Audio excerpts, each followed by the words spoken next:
नमस्कार दोस्तों, एक बार फिर से आप सभी का बहुत बहुत स्वागत है। मेरा नाम है शिवम सिन्हा और आज मैं आपके साथ डिस्कस करने वाला हूँ माता दुर्गा के 9 रूपों के बारे में।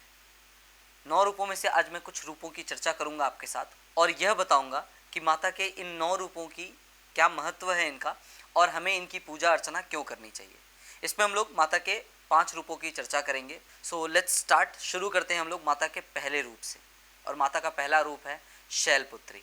शैलपुत्री इतना खास क्यों है और सबसे इम्पोर्टेंट, सबसे महत्वपूर्ण, जो मैंने भी बहुत बार मैंने भी खोजने का ये प्रयास किया है कि आखिर सबसे प्रथम दिन माता शैलपुत्री की ही पूजा क्यों होती है।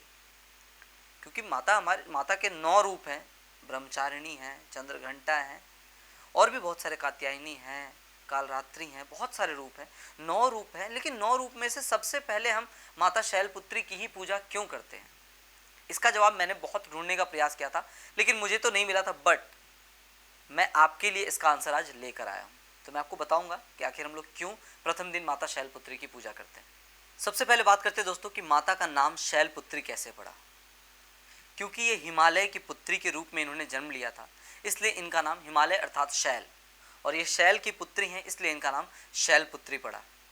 इनका जो वाहन है वो वृषभ होता है, बैल जिसको हम लोग कहते हैं। और दोस्तों इन्हीं माता का नाम माता सती, पार्वती इन्हीं का है। क्योंकि जब माता सती ने खुद आत्मदाह कर लिया था, जब राजा दक्ष ने भगवान शंकर का अपमान किया था, इससे माता सती बहुत रुष्ट हुई थी और उन्होंने जब आत्मदाह किया था, खुद अग्नि में प्रवेश कर गई थी, तो उन्हीं का ये दूसरा रूप जो है वो माता शैलपुत्री के रूप में उन्होंने जन्म लिया है।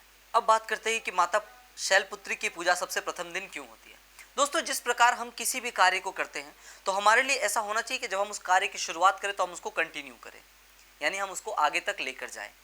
ठीक इसी प्रकार जिस प्रकार माता शैल की पुत्री हैं, और शैल यानी हिमालय, हिमालय जो है वो अडिग होता है, जिसे आप हिला नहीं सकते, जिसे कोई हिला नहीं सकता, वो अडिग होता है, अटल होता है। ठीक उसी प्रकार माता शैलपुत्री की पूजा भी हम लोग इसलिए करते हैं ताकि हम भी जिस चीज़ को ठान रहे हैं, यानी इस पूजा की शुरुआत कर रहे हैं, तो हम भी अपने विश्वास में, अपने काम में अडिग रहें, अटल रहें, कोई हमें हिला ना सके, और हम इस पूजा को विधिवत तरीके से, रूप से, सही तरीके से इसको आगे कंटिन्यू करें और पूरा का पूरा ये पाठ कंप्लीट करें। बात बहुत छोटी सी है लेकिन ये चीज़ मैंने बहुत ढूंढा था लेकिन मुझे ये चीज़ नहीं मिला था। क्योंकि सभी लोग एक ही चीज़ बताते हैं कि आपको वो उनकी कहानी क्या है, क्यों हुआ, दैट्स इट। लेकिन फर्स्ट डे क्यों, ये सबसे इंपॉर्टेंट क्वेश्चन है। इसका आंसर बहुत सिंपल है कि हमें किसी भी कार्य की शुरुआत जब हम करते हैं तो हमें उस चीज़ के लिए अडिग होना चाहिए, यानी हम अपने निश्चय पे अटल रहें ताकि हमें कोई हिला ना सके और हम इस चीज़ में निरंतर आगे बढ़ते रहें। ये सबसे महत्वपूर्ण चीज़ है। अगर आप किसी भी कार्य की शुरुआत करते हैं, सिर्फ इस पूजा या पाठ की बात नहीं है, इसके अलावा आप आपके दैनिक कार्यों में भी, आप जो प्रतिदिन काम करते हैं या आप किसी नए काम की शुरुआत करते हैं, उसमें भी आपका जो विश्वास है, जो आपका निश्चय है, वो अटल होना चाहिए। तो माता शैलपुत्री से सबसे महत्वपूर्ण जो मुझे लगता है वो ये चीज़ है, ये सीखनी चाहिए। यूँ तो दोस्तों माता का कण कण में वास है, माता हर जगह वास करती हैं, लेकिन पुराणों में ऐसा कहा गया है कि माता का वास काशी नगरी वाराणसी में माना जाता है। वहाँ माता का एक भव्य मंदिर है। यदि आपको पता है तो मुझे कमेंट करके ज़रूर बताना कि वो मंदिर कौन सा है और वो कहाँ पर स्थित है। इसके पश्चात माता के द्वितीय रूप यानी कि ब्रह्मचारिणी की पूजा होती है। या देवी सर्वभूतेषु माँ ब्रह्मचारिणी रूपेण संस्थिता नमस्तस्यै नमस्तस्यै नमस्तस्यै नमो नमः। इस मंत्र के साथ आप माता के द्वितीय रूप की पूजा के शुभारंभ भी कर सकते हैं। ब्रह्मचारिणी अर्थात इस दिन हम अपना जो साधना है, अपना जो ध्यान है, वो हम माता के चरणों में लगाते हैं। ब्रह्मचारिणी 2 शब्द से मिलकर बना है, एक ब्रह्म और एक आचरण। ब्रह्म मतलब साधना, तपस्या, और चारिणी यानी कि आपका आचरण। जो माता तप का आचरण करती हैं उन्हें ब्रह्मचारिणी कहते हैं। और जब हम माता का ध्यान करते हैं तो हमें भी ये सिद्धि, ये चीज़ प्राप्त होती है। माता के इस रूप में दाहिने हाथ में जबकि माला रहती है और बाएं हाथ में कमंडल रहता है, और ये दोनों भी एक रूप है, एक प्रतिरूप है। बहुत बड़ी चीज़ है यहाँ भी जानने के लिए। जो माता के बाएं हाथ में कमंडल है, वह कमंडल यह दर्शाता है कि आपके पूर्व के कर्म क्या थे और आपके पूर्व के कर्म कैसे थे, क्योंकि वो स्टोर होता है कमंडल में, और जब वो आपके नए कर्म को दर्शाता है। जबकि जो माला होती है, क्योंकि माला जब हम यूं करते हैं, इस तरह से हमारा माला जो है वो बढ़ता है, तो माला ये दर्शाता है कि आपके जो नए कर्म हैं जो आप कर रहे हैं उसको ये दर्शाता है। यूँ तो दोस्तों देखो, हमारे यहाँ बहुत सारे देवी देवताओं का रूप माना गया है। यूँ तो भगवान एक हैं, लेकिन बहुत सारे देवी देवता के रूप में हमारे यहाँ उपस्थित है। और हर एक देवी, ऐसा कभी नहीं कहा गया है कि आप इनको करो उनको मत, ऐसा नहीं है, कहीं नहीं है ऐसा। लेकिन आप देखना कि हमारे यहाँ जितने भी देवी देवता हैं ना, उन सब से हमें बहुत सारी चीज़ें सीखने को मिलती है। और कोई भी देवी देवता ऐसे ही सिर्फ बोलने के लिए नहीं है। हर एक देवी में, हर एक देवता में बहुत सारी ऐसी चीज़ें जो हमारे जानने के लिए है। अभी तो हमारे पास जो नॉलेज है वो मात्र मतलब एक कण मात्र भी नहीं है। अभी तो हम लोग कुछ भी नहीं जानते हैं। जब आप जो हमारे पुराण हैं जब आप उनको पढ़ने लगेंगे ना, तो आपको और चीज़ें, आपका जो नॉलेज है ना वो और भी ज़्यादा बढ़ने लगेगा। क्योंकि बहुत सारी ऐसी चीज़ें उसमें लिखी हुई है, बहुत सारी ऐसी ऐसी बातें लिखी हुई जो हम लोग मतलब अभी तक जानते भी नहीं थे, सुने भी नहीं थे। मैंने अभी जब मैं माता सप्तशती का पाठ कर रहा था तो मुझे उसमें एक और बड़ी अच्छी चीज़ मिली कि जो माता दुर्गे का रूप है, जो माता दुर्गा आदि शक्ति के रूप से जानी जाती हैं, जिनकी शक्ति की कोई सीमा नहीं है, आप अंदाज़ा नहीं लगा सकते कि वो कितनी शक्तिशाली हैं। उनके हर एक अंग, माता के आँख, उनके भौहें, उनकी नासिका, उनके नख, उनके हाथ, हर एक अंग जो है वो एक एक देवी देवता के द्वारा उनको प्रदान किया गया है। इस बात ने मुझे काफ़ी अचंभा किया है। तब जाकर के वो आदि देवी दुर्गा जो है वो इतनी शक्तिशाली देवी हैं। सोचो कितनी बड़ी बात है ये। और तब जाकर के उन्होंने महिषासुर का वध, इसके अलावा शुंभ निशुंभ और बहुत सारे हैं। आप जब पुस्तक पढ़ने लगोगे ना, जो हमारा अध्यात्म से जुड़ी जितनी भी पुस्तकें हैं, जब आप उसको पढ़ोगे तो आपको बहुत सारी चीज़ें और जो है वो क्लियर होंगी। और अगर आप नहीं पढ़ सकते तो इस चैनल पर बने रहना दोस्तों, मैं प्रयास करूंगा वो एक छोटी से छोटी चीज़ भी आपको ज़रूर बताऊं, क्योंकि मैं आपको वही सारी चीज़ें बताऊंगा जो आपके जानने के लिए है और वो चीज़ें जो आपने कहीं सुनी नहीं है। जनरली बहुत सारी चीज़ें अवेलेबल है आज के डेट में यूट्यूब पे ही, लेकिन मेरा प्रयास ये होगा कि मैं वो बातों को आप तक पहुंचाऊं जो शायद आपने कभी नहीं सुना हो, या अगर सुने भी हो तो श्योर ना हो। तो मैं उसको कंफर्म करके उस फैक्ट पे बात करूँगा। यूँ तो मैं बात कर रहा हूँ अभी 9 रूपों की। तो 9 रूपों की कहानी सभी लोग जानते हैं कि शैलपुत्री का जन्म क्यों हुआ, ब्रह्मचारिणी माता कहाँ से आई, क्यों इनकी पूजा हम लोग करते हैं। लेकिन इसके अलावा जो इसमें और जानने की चीज़ें हैं ना, वो मैं आपको बताऊँगा। इसके साथ जिस दिन आप ब्रह्मचारिणी माता की पूजा अर्चना करते हैं, यानी द्वितीय दिन, इस दिन अगर आप किसी ऐसी कन्या को जिनका विवाह ठीक हो गया हो परंतु अभी उनकी विवाह नहीं हुई है, वैसी कन्या को उनको भोज कराना चाहिए, उनको वस्त्र और दान दे करके उनको विदा करना चाहिए। इससे भी आपके घर में सुख शांति बनी रहती है। मुझे अपने धर्म की सबसे अच्छी बात यही लगती है कि हमारे यहाँ जो भी चीज़ें बताई गई हैं, जो भी चीज़ें कही गई हैं, उसके पीछे कुछ ना कुछ कारण है। जिस प्रकार भगवान विष्णु के दशावतार की भी एक कहानी है कि वो प्रथम अवतार मत्स्य क्यों हुआ, उसके बाद वो चीज़ें सीरियल वाइज क्यों चली, उसके पीछे भी एक रहस्य है, एक कहानी है। काफ़ी लोगों को पता होगा, बहुत सारे लोगों को नहीं भी पता होगा, तो मैं उस चीज़ को भी इस पर क्लियर करूँगा। लेकिन अगर आप उसको देखना चाहते हैं, अगर उसको आप जानना चाहते हैं, तो प्लीज़ मुझे कमेंट में बताना। मैं नेक्स्ट वीडियो आगे जा करके आपके लिए उसको ज़रूर लेकर आऊँगा और उसको मैं डिटेल में उस चीज़ पर बात करूँगा।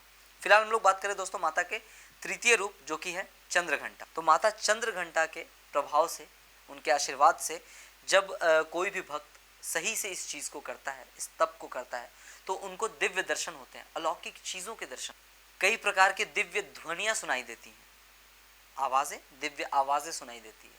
और इन सब के साथ एक और बहुत ही ज़रूरी बात है, जब भी आप पूजा कर रहे होते हैं या जब आप ध्यान कर रहे होते हैं, तो इस दौरान भी साधक को बहुत ही ध्यान से अपनी पूजा पाठ करनी चाहिए। माता का यह स्वरूप शांतिदायक और कल्याणकारी है, यानी जो भी माता की पूजा मन से करता है उनके जीवन में कल्याण ही कल्याण होता है। विद्यार्थियों को इस पर खास ध्यान देना चाहिए, क्योंकि विद्यार्थियों के लिए बहुत ज़रूरी है कि उनका ध्यान, उनका जो चित्त है वह शांत रहे और वो एक जगह अपना ध्यान केंद्रित कर सकें, यानी फोकस कर सके, कॉन्सेंट्रेट कर सके अपने आप को। क्योंकि स्टूडेंट्स के लिए कॉन्सेंट्रेशन बहुत ही मस्ट है, बहुत ही इंपॉर्टेंट है। क्योंकि अगर आप कॉन्सेंट्रेटेड नहीं है तो आपके लिए प्रॉब्लम है, क्योंकि आपको कोई चीज़ समझ में नहीं आएगी। सो एज ए स्टूडेंट ये बहुत ज़रूरी है कि आप माता की आराधना करें। और वैसे भी ये हम सभी को करना चाहिए कि आप एटलीस्ट कम से कम, वो ऐसे भी कहा गया है कि नाम जप, इस कलयुग में सिर्फ नाम जप से ही आपको भगवत की प्राप्ति हो जाएगी। आदिकाल की जब हम बात करें, सतयुग और द्वापर युग, त्रेता युग, जिसमें लोगों को तपस्या करनी होती थी, भीषण तपस्या, वो सालों साल, 8 साल, 10 साल, 50 साल, 100 साल लोग तपस्या करते थे, तब जाकर के उनको भगवत प्राप्ति होती थी। लेकिन ये कलयुग है, इस कलयुग में आपको सिर्फ नाम जप से भगवत प्राप्ति मिल रही है। तो सिर्फ नाम जप करने में कोई बुराई नहीं है और कहीं कोई दिक्कत भी नहीं है, आप आसानी से कर सकते हैं। तो इस चीज़ को ज़रूर करें। इसके पश्चात हम चतुर्थ रूप की पूजा करते हैं, जो कि है कुष्मांडा। ये वही माता है जिनके द्वारा पूरे ब्रह्मांड की उत्पत्ति की गई है, और माता का निवास स्थान जो है वो सूर्य मंडल के भीतर है। तो आप इस चीज़ से अंदाज़ा लगा सकते हैं कि यह जो ताकत है यह सिर्फ और सिर्फ कुष्मांडा माता में ही है, कि कोई सूर्य के भीतर भी जा सकता है। हम सबको पता है कि सूर्य का तेज कितना है। सूर्य के आप जनरली अगर हम दोपहर में अगर आप धूप में चले जाओ, बाहर निकल जाओ, तो भी आपको सूर्य की रोशनी आप देख नहीं सकते। डायरेक्ट तो छोड़ दो, डायरेक्ट तो हम देख ही नहीं सकते। जनरली अगर धूप बहुत ज़्यादा है तो आप नीचे भी नहीं देख सकते, इतनी ताकत होती है सूर्य। और माता का निवास स्थान ही सूर्यमंडल के भीतर है। तो आप सोच सकते हैं कि इनकी शक्ति का बखान करना भी असंभव है। और माता की अष्टभुजा है, जिनमें से 7 भुजाओं में माता के अस्त्र और शस्त्र हैं, कई एक प्रकार के शस्त्र हैं। और एक जो हाथ है, जिस हाथ में माता के हाथ में है जपमाला। तो आप देख सकते हैं कि हर रूप में ये चीज़ ही बताया जा रहा है, ये हमारे लिए ही बताया जा रहा है कि नाम जप यानी जपमाला बहुत ही महत्वपूर्ण है, बहुत इंपॉर्टेंट है हमारे लिए, और बहुत आसान भी है। आज के युग में लोगों को क्या है, सुबह सुबह बैठे और अपना माला जप किया और हो गया उनका काम। अगर आप नियमित सही तरीके से करते हैं तो आपको भगवत प्राप्ति हो जाएगी। इतना आसान तो किसी युग में नहीं रहा है जितना आसान इस कलयुग में है। इसके पश्चात माता के पंचम रूप यानी स्कंद माता की पूजा होती है। और इनका नाम स्कंद माता क्यों है, इसके पीछे एक छोटी सी कहानी है कि जब देवासुर संग्राम हो रहा था, यानी देवता और असुर के बीच में संग्राम, ये बहुत ही लंबा युद्ध था, क्योंकि वो एक समय था जिस वक्त देवता और असुर में निरंतर युद्ध होते रहते थे, लड़ाइयाँ चलती रहती थी। तो उस दौरान जो देवासुर संग्राम में जो सेनापति जिनको बनाया गया था वो थे भगवान कार्तिकेय, और कार्तिकेय को हम लोग स्कंद भी कहते हैं। और चूंकि वो कार्तिकेय की माँ हैं, इसलिए इनका नाम स्कंद माता पड़ा। और इनकी पूजा अर्चना से हमारे लिए मोक्ष के द्वार खुलते हैं। तो कहीं ना कहीं हमारे लिए सभी देवी का जो रूप है, सभी देवी के रूप हमारे लिए ज़रूरी हैं, और सबकी पूजा अर्चना भी ज़रूरी है। इस प्रकार दोस्तों मैंने आपके साथ माता के 5 रूपों की चर्चा की है, और इनमें से सिर्फ वही चीज़ें आपके साथ साझा की है, सिर्फ वही जानकारियाँ आपको दी हैं जो कि बहुत ज़रूरी है और जो हम लोगों को नहीं पता होती है। क्योंकि इसके पीछे की जो हर एक रूप के लिए जो कहानी है, जो कथा है, वो सबको पता होता है, क्योंकि वो आए दिन कहीं ना कहीं चलता रहता है और लोगों को ही पता होता है। लेकिन इसके अलावा जो चीज़ें हैं वो बहुत कम ही लोग जानते हैं, जो कि हमारे जानने के लिए बहुत ज़रूरी है। क्योंकि आज के युग में, इस युग में हमारे पास नॉलेज तो है, अब लोग भक्ति की तरफ रुख मोड़ रहे हैं, अपना भक्ति की तरफ झुक रहे हैं। ये बहुत अच्छी चीज़ है, क्योंकि भक्ति का रास्ता एकमात्र ऐसा रास्ता है जो आपको जीवन में हर चीज़ दिला सकती है, केवल भक्ति से। बस इसकी सिर्फ एक ही शर्त है कि ये जो भक्ति है वो निश्चल होना चाहिए, तभी हो सकता है। कोई इससे सिर्फ ये होना चाहिए कि हमें सिर्फ भक्ति करनी है, इसके फलस्वरूप हमें क्या मिलेगा इसकी कामना नहीं करनी है, तभी भक्ति का असल आनंद है। और इसकी असल आपको जो फल है वो तभी मिलेगा जब आप इसके फल की चिंता नहीं करेंगे, फल की कामना नहीं करेंगे। ऐसे भी कहा गया है भगवत गीता में कि सिर्फ अपना कर्म कीजिए, फल की चिंता मत कीजिए, क्योंकि सिर्फ कर्म पर हमारा अधिकार है, फल पर नहीं। आपके अगर अच्छे कर्म है तो आप देख लेना, आपके जीवन में सारी अच्छाइयाँ आपके साथ होने लगेंगी, और अगर आपने बुरा किया होगा तो आपको असर दिख जाएगा। ये तो एकदम फैक्ट है, ये प्रूव्ड है। और हमेशा एक चीज़ और है जो बहुत ज़रूरी है, अभी इस समय मैं देख रहा हूँ कि लोग गुरु मान रहे हैं, जो भी हमारे संत हैं उनको लोग गुरु मानते हैं। नो डाउट, आप मानिए, आपको जिनको गुरु बनाना है आप उनको गुरु बनाइए, लेकिन गुरु मानने से ज़्यादा अच्छा है गुरु की मानना, है ना। कि अगर आप किन्हीं को गुरु बनाते हो बहुत अच्छी चीज़ है, लेकिन उस गुरु वाणी को अगर आप नहीं मानते हैं तो फिर वैसे गुरु बनाना आपका बेकार है, फिर इसका कोई फल नहीं मिलेगा आपको। इसलिए गुरु मानने से ज़्यादा ज़रूरी है आप जिनको गुरु माने उनकी बातों को मानना, यह सबसे महत्वपूर्ण है और यह सबसे ज़रूरी है। इससे हमारे लाइफ में, हमारे जीवन में बहुत सारे अच्छे बदलाव आपको देखने को मिलेंगे, क्योंकि गुरु की वाणी बहुत बढ़िया होती है। गुरु वाणी ऐसे ही नहीं कहा गया कि वो अमृत के समान है, आप एक बार उसका रसपान करके देखो कि गुरुवाणी कितनी खास है और कितनी महत्वपूर्ण। इसके अलावा दोस्तों हमारे धर्म में हर चीज़ की एक सीमा रखी गई है, हर चीज़ एक सीमा तक ही है। और जीवन में भी आप किसी भी कार्य को करो तो उसकी एक सीमा निर्धारित होनी चाहिए। जब आप किसी भी काम को सीमा में रहकर करते हैं तो उसका फल अच्छा होता है। आप किसी भी चीज़ को जब सीमा से बाहर करते हैं तो उसका फल बुरा होता है। आप ज़रूरत से ज़्यादा जागो, आपको देखो दिक्कत होगी। ज़रूरत से ज़्यादा सो कर देखो, वहाँ भी दिक्कत है। ज़रूरत से ज़्यादा भागोगे तो दिक्कत है, ज़रूरत से ज़्यादा बैठोगे तो दिक्कत है, ज़रूरत से ज़्यादा बोलोगे तो दिक्कत है, और ज़रूरत से कम भी बोलोगे तब भी दिक्कत है। तो इन सब से एक ही चीज़ है कि आप हर एक कार्य को सीमा में रहकर करो, तभी आप जीवन में सही मायने में आगे बढ़ सकते हैं। तो जीवन जीने के लिए जितने भी उदाहरण हैं ना, वो आपके आसपास ही हैं। हर एक चीज़, फ़र्क सिर्फ इतना है कि आप उसे देखते कैसे हैं, आप उसे कैसे अपने अंदर लेते हैं और कैसे उसका इस्तेमाल करते हैं। यही सारी बातें बहुत ज़रूरी है। बाकी दोस्तों, इस वीडियो में मैंने आपको माता के 5 रूपों के बारे में बताया। जो ज़रूरत थी मैंने वही आपके साथ साझा की है। मैं आपसे इसमें वैसी बातें नहीं करूँगा कि मैं आपको पूरी कथा नहीं सुनाऊँगा, क्योंकि वो ऑलरेडी सब जगह अवेलेबल है। मैं वो चीज़ बताऊँगा जो कहीं अवेलेबल नहीं मिलेगा, या बहुत कम जगह मिलेगा, या फिर यूँ कहिए कि यूट्यूब पे वो ना के बराबर ही मिलेगा। साथ ही साथ नवरात्र में माता के पूजन का क्या फल है, ये हम सबसे छुपा नहीं है। इस पाठ के क्या मायने हैं और इसका कितना फल हमें मिलता है, इस जगत विदित है, लोग सब जानते हैं। बाकी आपको मेरा यह प्रयास कैसा लगा और मेरा ये वीडियो कैसा लगा, यदि अच्छा लगा हो दोस्तों तो वीडियो को लाइक करें और अपने दोस्तों के साथ, अपने फैमिलीज़ में इस वीडियो को शेयर ज़रूर करें। और अगर मुझसे जुड़ना चाहते हैं तो चैनल को सब्सक्राइब कर लें, वरना आपकी उंगलियों के साथ फीड में कहीं ना कहीं दोबारा ज़रूर मिलूँगा। मिलता हूँ एक और नई वीडियो के साथ। धन्यवाद।